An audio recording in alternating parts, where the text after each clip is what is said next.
একদল খাইছে আরেক দল খাওয়ার জন্য রেডি হয়ে আছে। একদল খাইছে আরেক দল খাওয়ার জন্য রেডি হয়ে আছে। সম্প্রতি মিজানুর রহমান আজহারীর এমন বক্তব্যে উত্তেজনা বাড়ছে রাজনৈতিক অঙ্গনে। এমন বক্তব্যের মাধ্যমে আজহারী কোন দলকে ইঙ্গিত করলেন তা নিয়ে উঠেছে প্রশ্ন। শুধু তাই নয়, তারই বক্তব্যে খেপেছেন বিএনপি নেতা শামসুজ্জামান দুদু, সেই সঙ্গে দিয়েছেন বার্তা। আজহারীকে উদ্দেশ্য করে কি বার্তা দিলেন দুদু?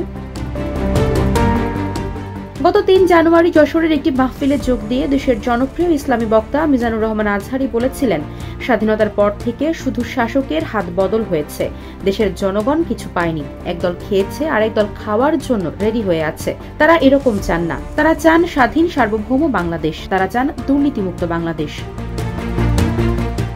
তিনি বলেন, বাংলাদেশ দুর্নীতির আখড়াখানা। গত ১৫ বছরে উন্নয়নের নামে প্রায় ৩.৫ লাখ কোটি টাকা লুটপাট হয়েছে।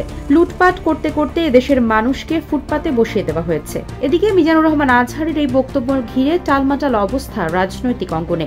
মন্তব্যটির পক্ষে বিপক্ষে চলছে বিতর্ক। ভক্তরা বলছেন, নির্দিষ্ট কোনো দল নয়, বরং বাস্তবতাই তুলে ধরেছেন এই ইসলামী আলোচক।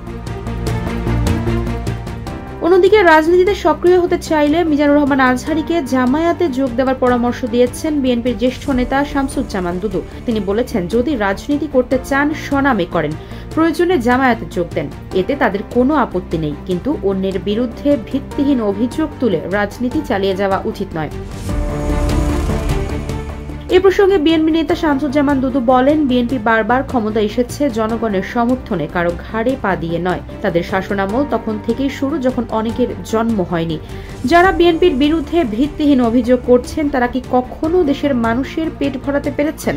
এমন প্রশ্নও রেখেছেন তিনি। তারা আন্দোলন সংগ্রামের মাধ্যমে জনগণের আস্থা অর্জন করেছেন। তিনি দাবি করেন, বিএনপি সবসময় গরিব ও মধ্যবিত্ত মানুষের জন্য কাজ করেছে। ২০২০ সালের শুরুতে মাহফিল বন্ধ রেখে মালয়েশিয়ায় পাড়ি জমান মাওলানা মিজানুর রহমান আজহারী।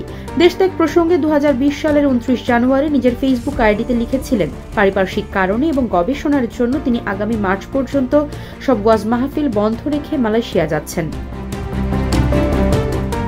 এরপর দীর্ঘ ৪ বছর আর দেশে ফেরেননি আজহারী। গত ৫ আগস্ট শেখ হাসিনা সরকারের পতন ঘটলে ২ অক্টোবর দেশে ফিরে আসেন তিনি। ১ সপ্তাহ দেশে থেকে আবারও মালয়েশিয়ায় চলে গিয়েছিলেন।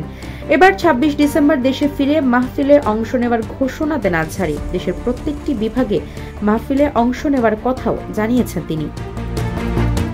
আফসারা নাজ, নিউজ ডেস্ক, ইত্তেফাক।